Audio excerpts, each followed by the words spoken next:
Chapter 11. The cow proved to be a godsend. The next day, Brian awakened in mid afternoon starving and not sure it had all happened, although his body felt as if he'd been sleeping in a cement mixer. Every bone and muscle seemed to ache, but the moose was all there, leaning against the side of the shelter. He was starving and made a fire outside. He used a hatchet to chop out a section of ribs and cooked them on a stick over the flames and ate them when the fat was crackling. All I need is some barbecue sauce, he said out loud, grease dripping down his chin, and a coat. When he had first come out of the shelter, it had been partly cloudy with the sun shining through gray wisps of clouds. But while he ate, the clouds became thicker until there was no blue, and he felt a few drops hit his cheek. Not again. Not rain. But it was. It didn't pour at first, and he took the rest of the day to get in firewood. He had found a stand of dead poplar, all dry and easy to burn, but still about a half a mile away, and he dragged wood until it was dark, and then the rain was steady, miserable, and a cold downpour. He made a fire inside the shelter with coals from the outside fire, and soon it was warm and toasty. He hung the rabbit-skin shirt up to dry and lay back to wait the rain out. Having worked all night the previous night and slept most of the day, he wasn't sleepy and thought that the rain seemed light and would probably end by daylight. And when he finally dozed off, warm and snug in the shelter, it seemed to be coming down more lightly at the time. But at daylight, it hadn't stopped. He looked out at the drizzle. It had melted all the snow off and everything was a mess. And now it had become cold and the rain was freezing in the ice on the limbs and grass, and he was glad that he had plenty of wood pulled up in a dry place to live. It rained for a solid 8 days, cold and wet, and if he hadn't had the shelter and meat, he would have gone crazy. And in a strange way, it never really did stop raining. Each day it got colder and colder, and the rain kept coming down, and Brian could hear limbs breaking off with the weight of the ice on them, and just when he thought he could stand it no longer, the rain turned to snow. Only this time, not a soft snow. A wind came out of the northwest that howled through the trees like something insane, actually awakened him in the middle of the night and made him sit bolt upright in fear. The snow was small and hard at first, driven needles that seemed to cut his cheek when he looked outside, and then changing to blown finer snow that found ways to seep into the shelter and melt hissing on the fire. He was not idle. He had dragged in enough wood to last if he was careful, but by the second and third day, he was going stir crazy and was looking for things to do. Luckily, there was much that needed doing. His clothing was far from adequate. The rabbit skin shirt was like paper and ripped easily. Indeed, it had been torn in several places during the moose attack and needed restitching. And Brian, with great effort, stretched the moose hide out in the rain and cut it in half and brought the rear half into the shelter. The hide was still wet from being on the moose, hadn't had time to dry, but the fire and heat in the shelter worked fast, and within a few days it had dried sufficiently to work. It was stiff and thick, and while it was still damp, he cut a rectangle for a moose shirt, stitching it down the sides with moose hide laces, making it larger than the rabbit skin shirt. He did the same kind of sleeves and then made a crude hood, which he stitched around the head opening. He did all this with the hair inside, and when he put the rabbit skin shirt on underneath and the moose hide parka on the outside, even with the moose hide still uncured, he could feel his body warming up instantly.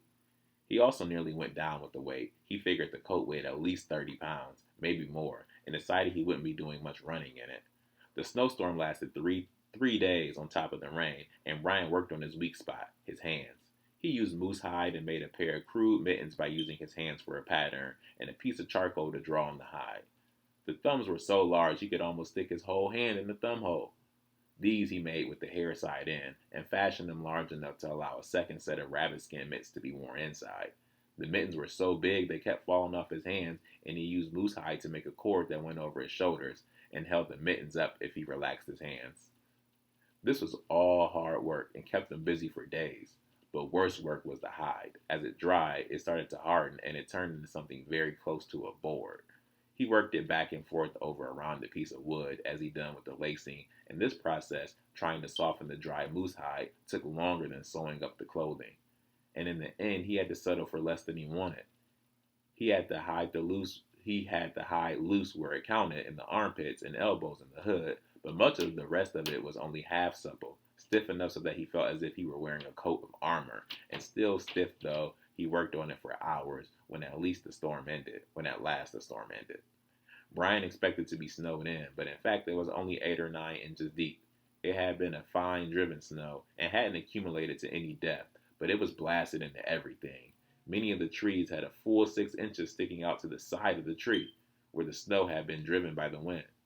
It was still beautiful in the sunlight, but had a different look from the last fluffy snow, and it was cold, a deeper cold than before. Brian couldn't estimate temperature, but he thought it must be near zero, but quiet. The wind had stopped completely, and his clothes kept him as warm as he ever been in the shelter. He started to brush the snow off the stacked moose meat, and then thought better of it. The meat was frozen and protected under the snow and ice from the rain, and safer there than in the open. He didn't think the bear would come. It must be hibernating by now. And the same for Betty, whom he hadn't seen since just after the bear attack, so the meat should be all right just beneath the snow. He needed wood, and he spent most of the day dragging in dead poplar, finally taking the parka off because it was so heavy and working in the rabbit skin shirt alone. Everything had ice frozen on it, but it chipped off easily with the hatchet.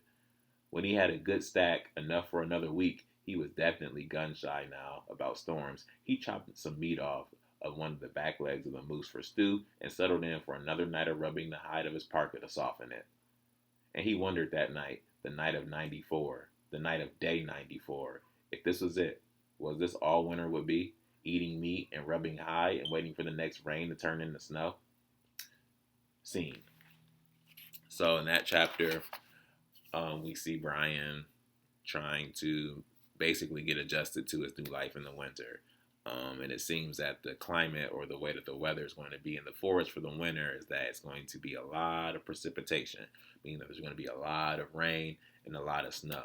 So Brian had to be very strategic in the ways that he hunted, in the ways that he found firewood, in the ways that he got his activities done during those times, because he couldn't do all those things when it was raining and it was too cold to do those things when it was snowing. So he had to pick and choose what times he had to do things to make sure that he was still getting his activities done, whether it is making warmer clothes, whether it's going to find firewood for a shelter, whether it's going to get more food. So that kind of builds on to the questions that I would like to ask for this chapter. So first off, I want to talk about, how did the winter make Brian a better survivor? So we know that the winter caused challenges for Brian, and we know that the winter made things harder for him and made things harder for him to do.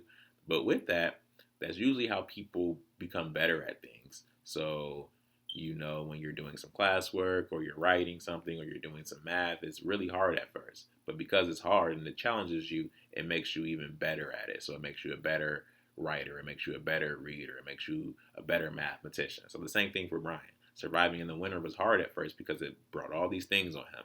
But actually, because he was challenged with all those things because of the winter, it actually made him a better survivor. So I want you to talk about what about the winter made Brian a better survivor, or how did it make him a better survivor? What did he know how to do better after dealing with the winter? And then building on that question, the second question I want to ask you is, so it is tough for Brian to be out there, not only trying to fend for himself in the winter, but also he's just out there alone by himself. So for the second question, if you could speak to Brian at this moment right now, what are some words of encouragement that you would give Brian to make sure that he's able to get through the winter? What would you say to Brian to help him get some confidence and some courage to make it through the winter and the rest of the book? So as always, thank you for tuning in. Those are your two questions. Write them out, type them out, send them to your teacher. All as well. Vote for your favorite glasses. I hope you memorize them by now. If not, just say which ones you want. And yeah, we're almost there. We're on chapter 12. We got about 5 more to go, and we would have finished our first book. Who would have thought? So again, thank you. I will see you tomorrow. Have a great day.